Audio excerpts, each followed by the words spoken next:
And I am telling you for a fact, the Brooklyn Nets, once Kevin Durant arrives, will be title contenders, because who are you going to definitively pick to knock off the Brooklyn Nets in the Eastern Conference if Kevin Durant returns? A matter of fact, here's what I'm willing to tell you. If Kevin Durant returns and he's healthy, Giannis Antetokounmpo ain't staying in Milwaukee past next year. He'll leave for Golden State. Because why bother in the Eastern Conference with Kevin Durant and Kyrie? Giannis Antetokounmpo is one of the best players in the league and was the reigning MVP before the suspension of the season. He is without a doubt one of the craziest players we've ever seen in the history of the league. A guy who's 7 feet tall, who can move like a guard, Euro step around you, and dunk the ball while still being on the ground. I mean, he's doing all of this while being one of the best rebounders in the league and arguably the best defender in the league. So this guy has the possibility of going to Golden State in free agency. To be honest, I completely forgot about this rumor until the hacker tweeted this, or maybe Giannis logged in real quick and tweeted that, but today we're going to be talking about it. The Golden State fan in me wants it to happen, but the NBA fan in me is saying, okay, this might be too much. But with that being said, we're going to talk about what the Warriors can do to make this possible, and also what that new team might look like if it does. But before we begin, if you're new here, I'm Double D. I'm a huge basketball fan and I make NBA videos here on YouTube every week. Wait, whoa, hold up. You didn't upload last week. Okay, I know. Life and school get busy sometimes, and yes, I miss an upload. But now that my classes are pretty much over, you guys will be getting new videos every week. Sometimes twice a week. But if you like watching basketball videos, feel free to hit the sub button and click the bell so you can be notified when I upload. I noticed that over 90% of you guys are not subbed, so I would really appreciate that. Alright, let's get into the video. Giannis Antetokounmpo for the last 3 seasons has been one of the best players in the league. And by the way, that's the last time I'm saying the word Antetokounmpo in the video for obvious reasons. But he's the textbook definition of a freak of nature. Last season he won the MVP while averaging 28 points, 12.5 rebounds, and 6 assists to go along with 1.5 steals and 1.5 blocks, and led the Bucks to 60 wins, which he was also the runner-up for Defensive Player of the Year behind Rudy Gobert. But in the playoffs, he would go on to average 26 points, 12 rebounds, 5 assists, and 2 blocks while shooting 49%. He averaged 26 points in a sweep against the Detroit Pistons, and 28 points in a gentleman's sweep of the Boston Celtics. But he couldn't get it done against the Raptors. So this season, he's just full-on possessed. 30 points a game, 14 rebounds, 6 assists, a steal and a block, and he's doing this in 30 minutes a game.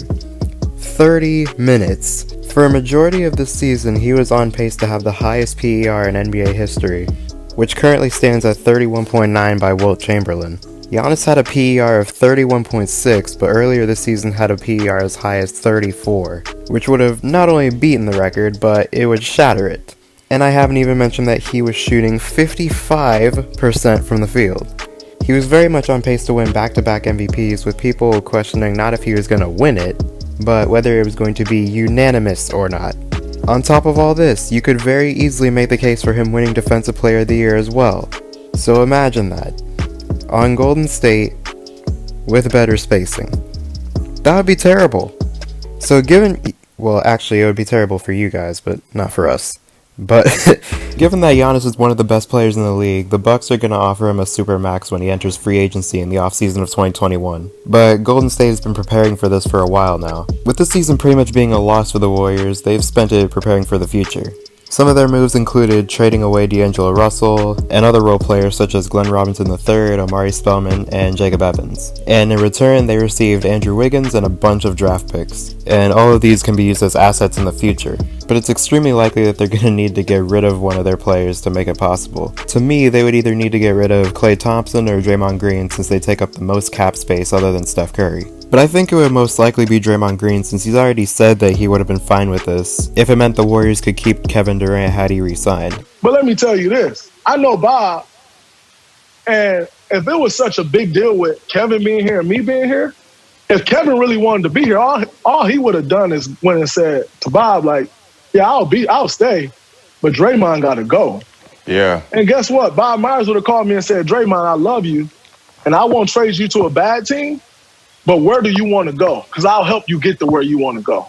But a lot of this also depends on the Bucks' success in this season and next season. Because if they don't make a significant push in the playoffs, then he's probably leaving. I believe the Warriors are going to try to make a trade for him though, regardless of whether he signs an extension this offseason or not. But if he doesn't, this increases their chances that much more. Because they have all the assets to potentially pull it off. And plus, it would be less risky than the potential of losing him in the free market when he enters free agency. A lot of this is hypothetical since we're too far out to really know what the options would be, but those are the possible scenarios. The Bucks were the top team in the league at 53-12 when the season was paused, and they really showed no signs of slowing down. But the key is how they perform in the playoffs if the season does continue, because they looked like this last year and flew through the first 2 rounds of the playoffs before getting to Toronto, who pretty much just formed a wall that kept Giannis from getting to the paint as much, and this was ultimately what led to them losing in 6 games. And with this season, we don't really know how Milwaukee is going to counter that, because regular season isn't really the best indicator of seeing how a team's improved. I mean, it's not bad, but the best way is still the playoffs. Regular season, you're playing good teams occasionally, but you're also playing a lot of bad teams that won't even make the playoffs.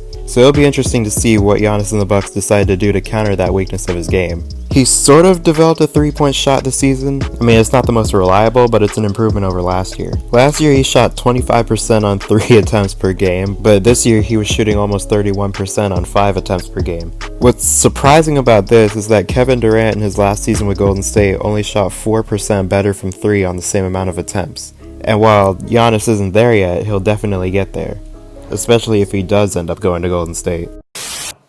2020, this year.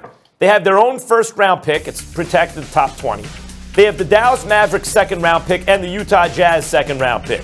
2021, they have their own first-round pick. They have the Minnesota Timberwolves first-round pick, which is only top 3 protected. They have the Denver and Timberwolves second-round pick. 2022, they have their own first-round pick and their second and the Raptors second-round pick. They got all these picks coming up in the next 3 years. So Giannis on Golden State, huh? What would that even look like? Well, for starters, one or multiple areas of his game would likely improve. And for Kevin Durant, that was his defense and his efficiency in the playoffs. For Giannis, this may end up being his 3-point shooting and Golden State's overall team defense. But while Giannis is one of the best players in the league, he doesn't have the skill set that Kevin Durant has. So they may not be as unbeatable as they were, but they'll be close. But another thing you have to keep in mind is that Giannis plays more into the paint than Kevin Durant, so this would mean that their depth lineup might not be as effective. I mean, well, it already wouldn't be because they lost Andre Iguodala and would most likely lose Draymond Green. So the defense would likely most be compromised on the perimeters, since Klay and Andrew Wiggins would really be the only good defenders fit for a small ball lineup depending on what moves the Warriors make. But they would still be pretty good on that side of the ball. But their offense would probably just be a little bit below what they were with Kevin Durant. With Giannis not really having a reliable jump shot yet, this means that they can't space the floor as much as they could with KD. But this would likely change if he did improve his jump shot. But the biggest thing that's being overlooked is the fact that Steph Curry and Klay Thompson are aging. Steph Curry is already 32 and Klay Thompson is 30. If they signed Giannis to a long-term deal, then that would put them way past their primes, but Giannis is only 25 right now. So this would mean that he would be entering his 30s by the end of it, so if he decided to stay, then they could continue to build around him. And with all the draft picks that Max Kellerman mentioned, there's still going to be a problem for the foreseeable future if this does happen. But again, this entire video is hypothetical since obviously this hasn't happened yet, but it would still be pretty interesting to see what happens there. Because like Kevin Durant going to the Warriors, you would need to have so many different things align for it to happen. Andre Iguodala talked about this a little bit in his book, but he said that for Kevin, it was the Warriors front office signing guys with contracts that expired in 2016 when the salary cap increased, but also the things that just happened by chance. The wet spot on Houston's floor that made Curry inconsistent in the playoffs that season, OKC blowing a 3-1 lead to them, and Golden State losing the finals. Kevin Durant is on record saying that he does not go to Golden State if they win the 2016 finals. So that's just something to think about. Giannis would need to turn down the craziest contract ever, and I can't remember exactly what it was. I think it was something like $247 million, so yeah. So think whatever you want about all this. But that being said, I hope you guys enjoyed this video. Subscribe if you're new, click the bell so you can be notified when I upload, comment down below what you want to see next, and as always, I'll see you guys in the next one.